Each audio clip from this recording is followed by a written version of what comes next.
O que ele quer? Que lutemos pela fé, porque certos indivíduos se infiltraram no nosso meio, sem serem notados. Tira aquele cuja sentença foi para isso, põe de lado. Não é importante aqui. O importante aqui, estes indivíduos se infiltraram e não estão sendo notados. Esses indivíduos transformam em libertinagem a graça de Deus e negam Jesus Cristo. É isso que ele está querendo dizer. Vamos ver aqui para frente mais uma coisinha. Lutar pela fé tem um propósito para Judas. Qual? O propósito de Judas é os sujeitos que se infiltraram sem serem notados, que transformam a graça em libertinagem e negam Jesus Cristo. Esse é o propósito e essa é a razão da luta pela fé que ele pede no começo da carta. Vamos lá mais um pouquinho. A palavra para infiltrar é pareiduens. Ô, Zé, ajuda aí. Pareisduen. É isso? Sei não, cara. Veja, essa palavra no grego, ela é muito interessante, porque ela é usada quando se refere às palavras elogiosas, às palavras sedutoras, que o advogado ardiloso tenta usar para convencer os outros. É falar o que é doce ao ouvido das pessoas. É falar o que eles querem ouvir. Essa palavra pareisduen usa-se para o que é proscrito, é exilado, é banido da sua terra e volta secretamente, entra pelas fronteiras escondido. Eu vou dar um exemplo aqui, que aconteceu há não muito tempo, aquele sujeito italiano que estava aqui no Brasil, que era acusado de terrorismo e condenado, alguém se lembra do nome dele? Como é que era? Que teve um indulto, eu vou lembrar. Ele entrou na Bolívia dessa forma, sem que ninguém soubesse, sem que ninguém notasse. Ele estava lá escondido. Há uma expressão que eu não sei se é do tempo de vocês e se é da região de vocês, que é a seguinte: ele é sapo na festa. Você conhece essa expressão, Oséias? Não. Você conhece, o Cláudio? Não, essa é nova para mim. A outra é assim: entrei de sapo. Não, essa aí já é mais conhecida. Ou entrei de gaiato. Gaiato é meio assim, eu mesmo fui surpreendido, mas não, o entrei de sapo é o cara que se mete na festa dos outros e se comporta como tivesse sido convidado. É o penetra. Tá? O que Judas está dizendo aqui é que esses indivíduos são penetras na igreja. E eles entram com um discurso, falando coisa bonita, falando o que as pessoas querem ouvir. Eu vou dizer para vocês, não sei se vocês já viveram essa experiência de alguém que começa a frequentar a igreja, e veio o primeiro dia, sentou, o outro domingo ele já chegou antes da hora, e ele já veio com a Bíblia que parecia Bíblia de púlpito, e foi lá para frente e já ajoelhou e começou a chorar e orar e não sei o quê, e ppp, depois ele senta e se deixar ele já dá um testemunho e vai falar quanto Deus tem abençoado a vida dele, depois eu não sei o que, daqui a pouco se você bobear ele já está lá na frente dando aula. Ele vem com um ar de santidade, de uma espiritualidade. Ele se infiltra no meio da igreja, fala o que as pessoas querem ouvir, eles sabem dizer, eu vivi uma vida assim, eu aceitei a Jesus Cristo, é meu Salvador, e ele conhece o linguajar evangélico, mas ele se infiltra. Esse infiltrar-se é entrar dissimuladamente, sem que seja notado. E ele vai se apresentar, e essa é a tese que daria para fazer muito mais coisas em Judas, mas essa é a tese que eu quero defender com vocês. O libelo de Judas é contra estes falsos espirituais. E isso eu aprendi lendo um comentário muito, muito, muito bom. Que eu tinha coleção quando eu fui embora para o Equador, eu dei para alguém. Lamento até hoje ter feito isso. Que é o comentário de Barclay. Você conhece o Oséias? Só de nome. Barclay. William Barclay. E foi com ele que eu aprendi que o libelo de Judas é contra estes espirituais. Vamos ouvir aqui. José, você lembra nas igrejas na igreja que você frequenta, alguém que lá sempre dá uma de santidade lá na frente, gosta de... Tem a turma que já ora e levanta as mãozinhas, né? Então tem um teatro. Você já viu isso daí na igreja, Cláudio? Uma vez, um rapaz teve, igual você falou aí, na segunda vez que ele veio no culto, ele disse que veio preparado, que queria cantar um louvor, né? Aí eu falei para ele, olha, ele falou que queria adorar, né?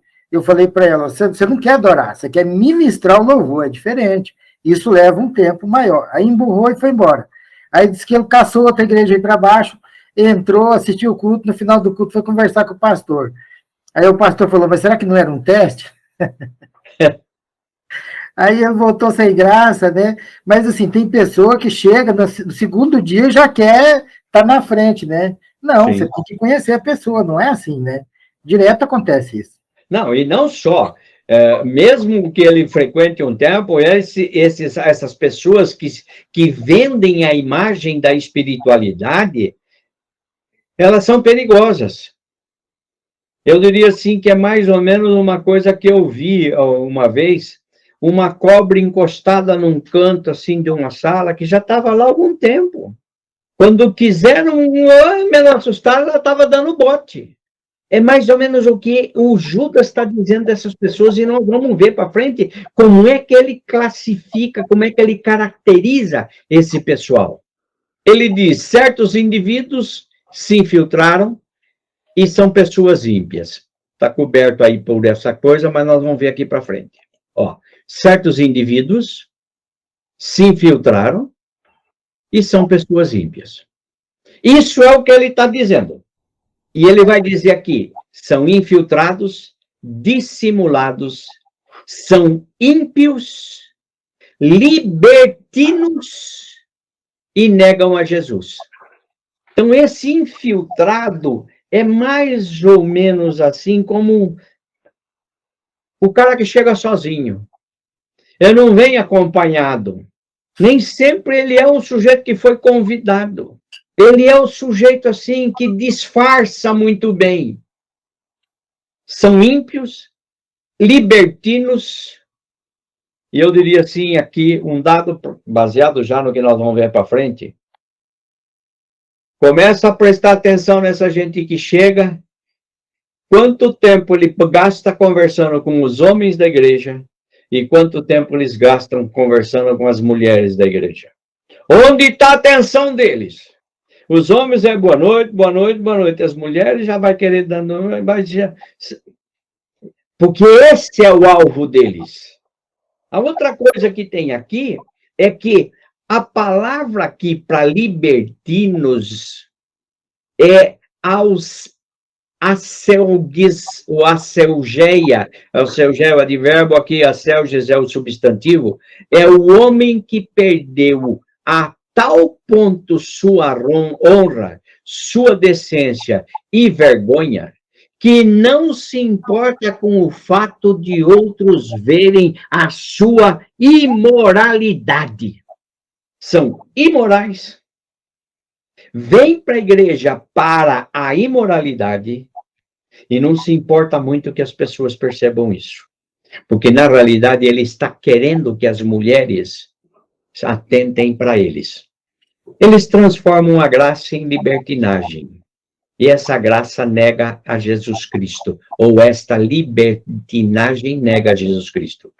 Oséias, como se dá isso? Estranho, hein, cara? Sutilmente ocupa espaço, hein? O que é que você acha que essa atitude deles nega a Jesus Cristo? Cláudio? Olha, pastor, é o seguinte, a gente vê isso mesmo, né? Usa a graça para uma liberdade, né? E, pelo contrário, a graça, ela nos traz uma responsabilidade muito maior, né? Porque é algo assim, eu não vou ter argumento de chegar diante de Deus, né? Porque a graça, ela me deu todo o suporte para mim andar certo. Então, quando eu entro pelo caminho errado, né? Num tempo de graça, eu vejo assim que é algo assim, eu tenho tudo para fazer o certo, mas eu decido pelo errado. Então, o que acontece é que, nessa época, havia uma doutrina que estava entrando nas igrejas que se chamava docetismo. O docetismo dizia basicamente o seguinte: tudo o que é matéria é mal, é pecaminoso. A carne é pecaminosa. O corpo é pecaminoso. Tudo o que é matéria é mal. Jesus Cristo não pode ter se encarnado, porque, sendo santo, ele não podia ser contaminado com a matéria.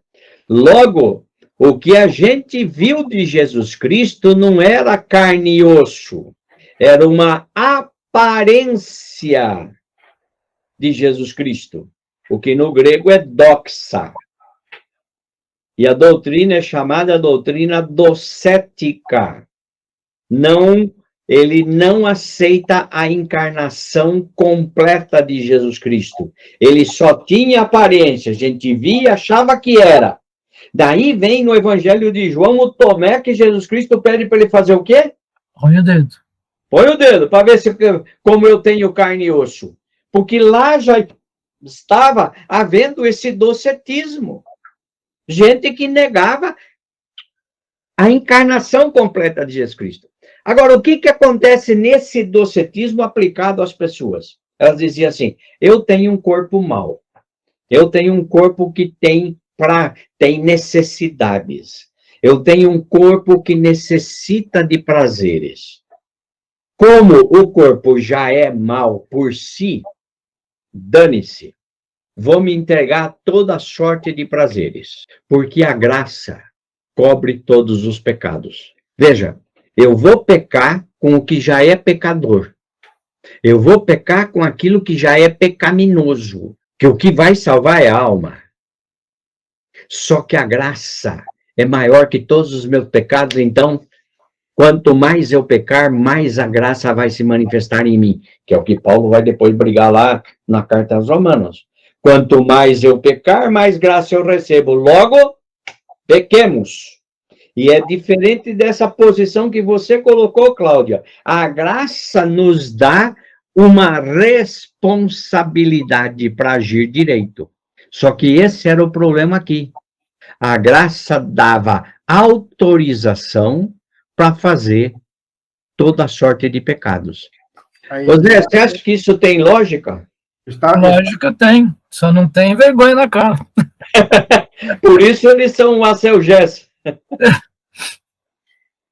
Né? Pastor, Ah. Porque assim, há uma diferença daquele... Fala mais perto do microfone, por favor, Cláudio. Porque assim, pecar é errar o alvo, né? Há uma diferença daquele que ele erra tentando acertar e daquele que sai decidido a errar, né? Então, a graça, ela entra para aquele que está tentando acertar. Agora, aquele que tomou a decisão de errar, esse não tem graça para ele, não.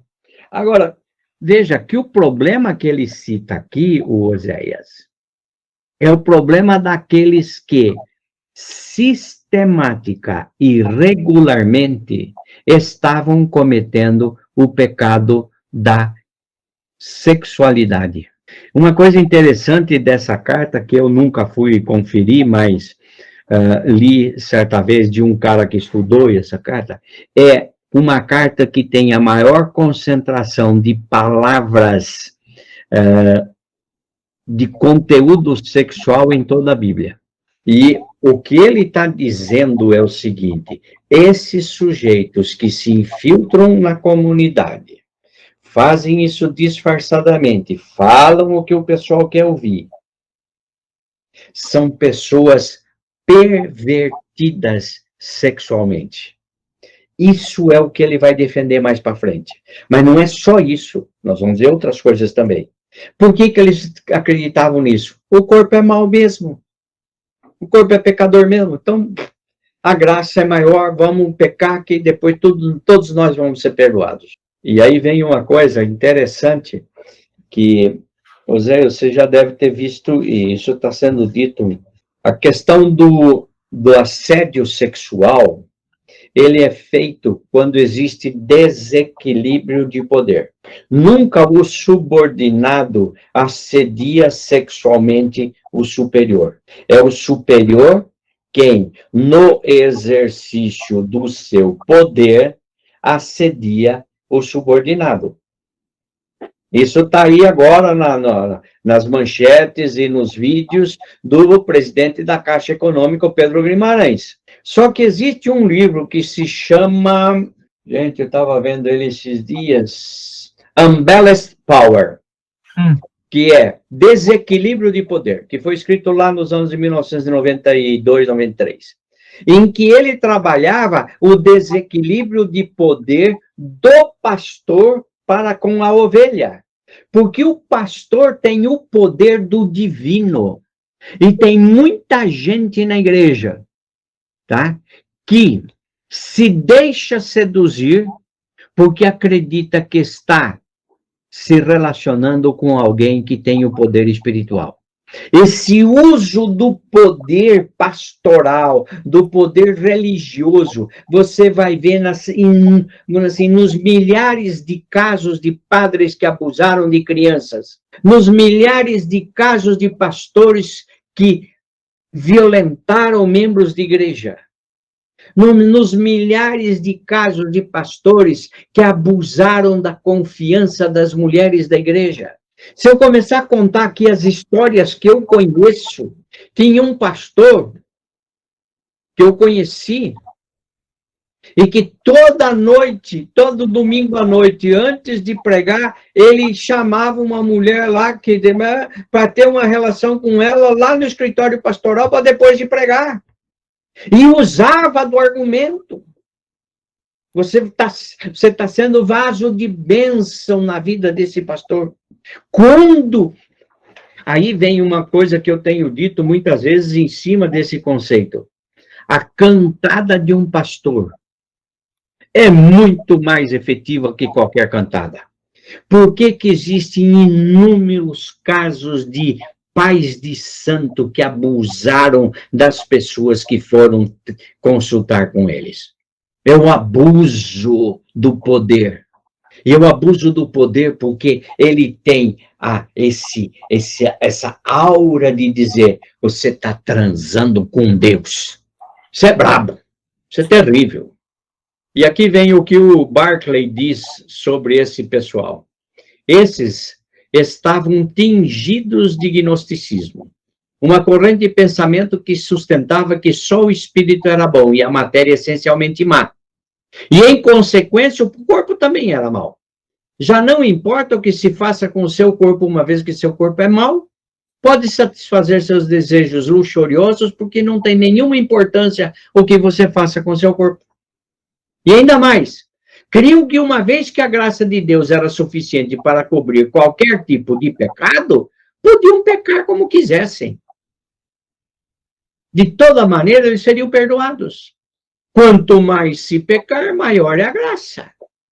Portanto, por que nos preocupar com o pecado? A graça se encarregará dele. Assim transformavam a graça em justificação para o pecado. Como é que uma pressuposição teológica, a matéria é má, redunda em todo esse corolário de barbaridades? Eu vou só dar um exemplo para vocês. A grande parte dos brasileiros, especialmente as mulheres brasileiras, elas têm uma visão negativa da vida sexual. Eu estou dizendo não mais modernamente. Até uns 10 anos atrás, ou um pouco mais. Era uma visão negativa da sexualidade. Sexo é ruim, o sexo é pecado, o sexo é sujo. Por quê? Porque nós temos no inconsciente coletivo brasileiro uma mensagem subliminar. Não, a pergunta é outra. A Maria é santa, por que é santa? Porque é virgem. Não é isso? Eles dizem, né? É. O que essa mensagem diz? A Maria é santa porque é virgem. O que essa mensagem diz? Que o sexo é pecado. Que o sexo é pecado. E no substrato inconsciente da população brasileira e latino-americana, onde essa mensagem foi muito enfatizada, há muita mulher que se sente culpada por estar mantendo relações sexuais. Tem outras denominações evangélicas e alguns pregadores doidos por aí que andam dizendo a mesma coisa. Olha, pastor, depois daquele vídeo que o senhor me mostrou, aquele vídeo que o senhor me passou, misericórdia, que ponto que a igreja está chegando? Sim. Oséia, você concorda comigo nesse fato desse substrato inconsciente brasileiro de que o sexo é pecado? Como o Cláudio falou, só é tolerável para procriar. Então eu vou contar para vocês de um cara que veio fazer uma palestra aqui, que nós vamos lá ver. E ele disse que Deus tinha revelado para ele que o casal só podia manter uma relação sexual por mês. Mais do que isso era pecado. E ele virou Deus agora, né? E eu me lembro que quando numa aula de escola dominical lá em São Carlos, eu disse que o sexo era o sacramento da unidade matrimonial. Eu fui chamado no conselho por ter dito, primeiro, uma obscenidade na sala de aula, e segundo, porque isso atentava contra todo o ensinamento bíblico. Só que, quando eu disse assim, peguei lá Paulo e disse assim, que o homem não se prive à mulher, e nem a mulher ao homem, salvo para períodos de oração, e eu disse, se Deus criou o homem do jeito que ele é, e o abençoou do jeito que ele é, e diz crescer e multiplicar, ele está dizendo para fazer o quê? Então, esses caras, eles extrapolaram esta sexualidade, dizendo, vão fazer tudo o que nós queremos, porque a graça nos... E, basicamente, o que eles estão trabalhando aqui é essa imoralidade desta gente que não tem vergonha de fazer o que fazem. Mas, assim, pastor, tem uma linha aí que diz o seguinte, a Bíblia não dá conta, você entendeu? Aí eles pegam e a pessoa põe a Bíblia como algo, a obedecer a palavra, como algo tão pesado, que as pessoas não querem servir a Deus mais, porque elas falam assim, misericórdia, eu não dou conta, né? Mas, Cláudio, deixa eu dar uma coisa para você. Muito desse peso acabou sendo posto por gente que criou leis igual os fariseus faziam com o Antigo Testamento. Criaram um monte de leis, de observâncias e códigos e regras, e que na realidade não são bíblicos. Por exemplo, esse cara que chega na igreja com ares de... e diz que Deus me revelou que o casal só pode ter uma relação sexual por mês. Eu tenho que ter base nisso na Bíblia, né? Não tem! Só que o pessoal acredita. E eu vou dizer uma coisa aqui, Zéias. Pensa no que eu vou dizer e refuta. Todo palhaço tem sua plateia. Pior que tem mesmo. Você concorda com isso, Oséias? Atrai, né? Aqui tem um pastor aí, ele saiu de uma denominação aí, não sei se é Luz para os Povos, uma igreja aí, e abriu uma igreja, né? Até tudo bem, né? Aí ele se ungiu a apóstolo, agora ele se ungiu a profeta, né? E a igreja está cheia, o povo quer saber o que ele vai falar. Olha, deixa eu contar para vocês uma coisa que aconteceu comigo. Eu estava dando um curso na Costa Rica.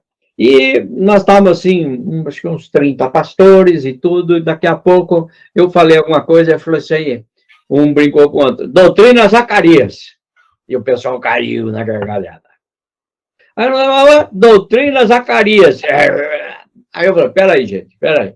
Me explica o que é essa história de doutrina Zacarias. Aí um deles falou assim, pastor, nós temos aqui um sujeito que estava na igreja, saiu, nenhuma igreja prestava para ele, e ele criou uma coisa para ele. O Zacarias, não sei das quantas. E ele criou uma igreja onde ele ensina que Deus criou o homem e a mulher.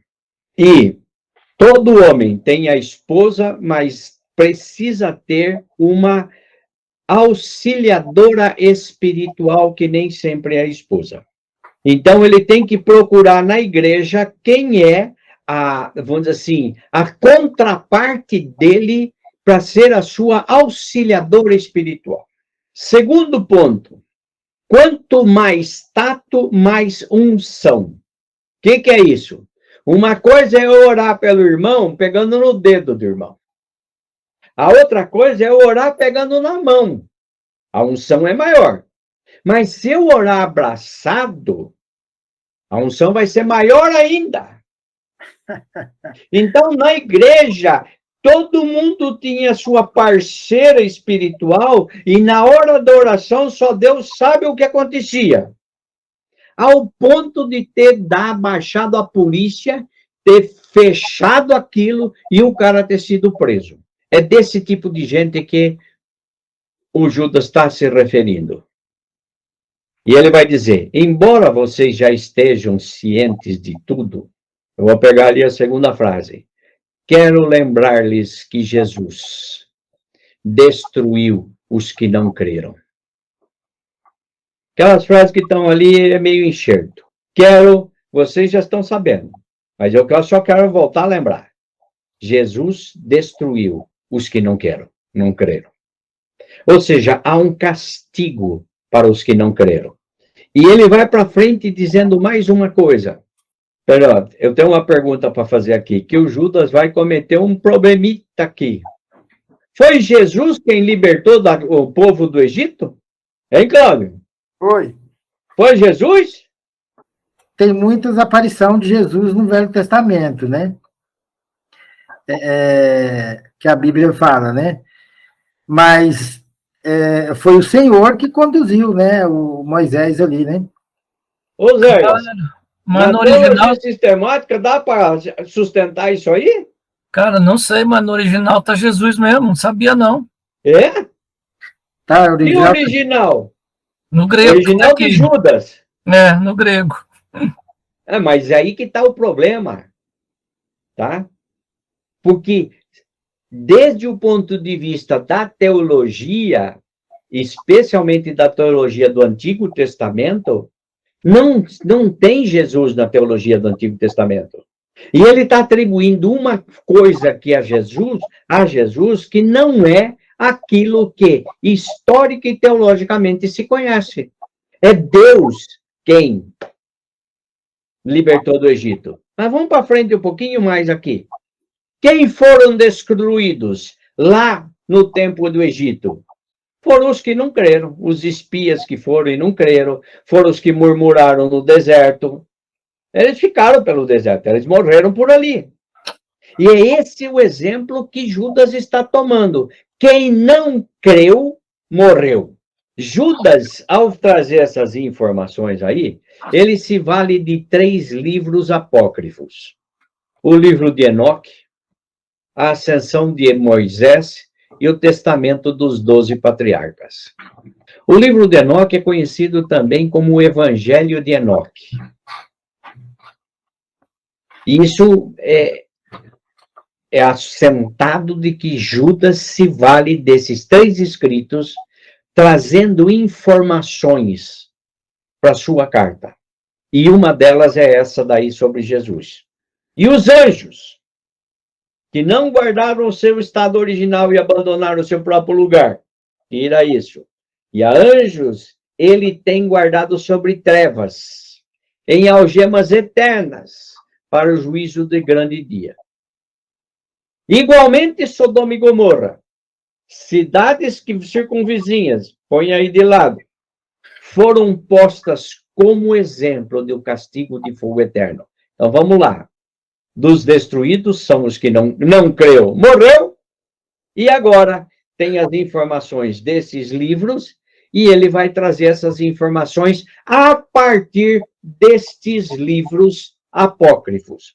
Apócrifo era um livro que foi escrito, não, por exemplo, o Evangelho de Enoque, o Testamento de Moisés, essa coisa, alguém escreveu e atribuiu para eles. E eles foram aceitos em algumas comunidades, eram muito respeitados esses livros, mas eles não foram incluídos no cânon, porque tinham problemas sérios, inclusive esse que nós já apontamos. Os anjos estão em juízo. Os habitantes estão em juízo. Então, são 2 níveis de pessoas, anjos e pessoas. 2 níveis de seres que estão sob juízo. O que ele está querendo dizer aqui? Os anjos Deus não poupou. Aos humanos que não creram também não vai poupar. Oséias, como é que você vê essa abordagem aí sobre os espirituais se infiltrando na igreja? Como tem o mais realista que o rei, tem o mais santo que Deus e os mais bagunçados de tudo também, né? É um extremo que, nessa coisa de quando Jesus pega a lei e aumenta a régua, né? Que não precisa matar, só olhar com ódio, não precisa adulterar, só olhar com desejo. Então ele subiu a régua demais, fica inatingível, e aí eu vou para o extremo oposto. Então a graça cobre tudo, vale tudo. Aí é difícil, cara. Mas será que ele subiu a régua e ele disse, vocês estão com a régua alta e não é isso que eu estou querendo dizer? Eu estou querendo dizer que há certos pecados que todos têm. Tá? E que não adianta você ficar, vamos dizer assim, acusando o outro de que ele faz, porque você também faz. É aquilo que ele disse, não adianta você tirar o cisco do olho do outro quando você tem uma trave no seu. Quando ele diz assim, olha, se você tem fé? Então move essa montanha aqui que eu quero ver. Como até hoje, nunca na história da humanidade, alguém moveu uma montanha pela fé, ele está dizendo, vocês estão dando um peso a esse versículo maior do que ele precisa. Não é isso. Vocês têm que desenvolver a fé, pondo essa fé em ação, fazendo coisas a partir daquilo que vocês creem. Cláudio, como é que você vê isso? A questão da fé? Não, a questão dos espirituais que ele está combatendo aqui. Olha, pastor, essa questão da graça, né? É o que nós falamos aí, né? A lei, ela veio para mostrar que nós precisamos da graça. Sim. Né? Mas nós não podemos usar a graça como liberdade para fazer o que é errado. A graça é o suporte, né, para a gente, ela nos dá forças, né, para fazer o que é certo, da sustentação. Vamos lá. Paulo, pela graça sois salvos, isso não vem de vós, é dom de Deus, tá? E é para que nós o quê? Façamos boas obras, como consequência dessa ação da graça de Deus na nossa vida. E o que esses caras estavam fazendo era exatamente o contrário. Então, vamos prestar atenção aí, vamos ver, e esses exemplos que ele vai pôr aí, dos anjos e dos seres humanos, que o juízo de Deus se bate sobre os dois, nós vamos ter que estar considerando nesse processo todo a carta de Judas para entender a teologia de Judas nesse processo.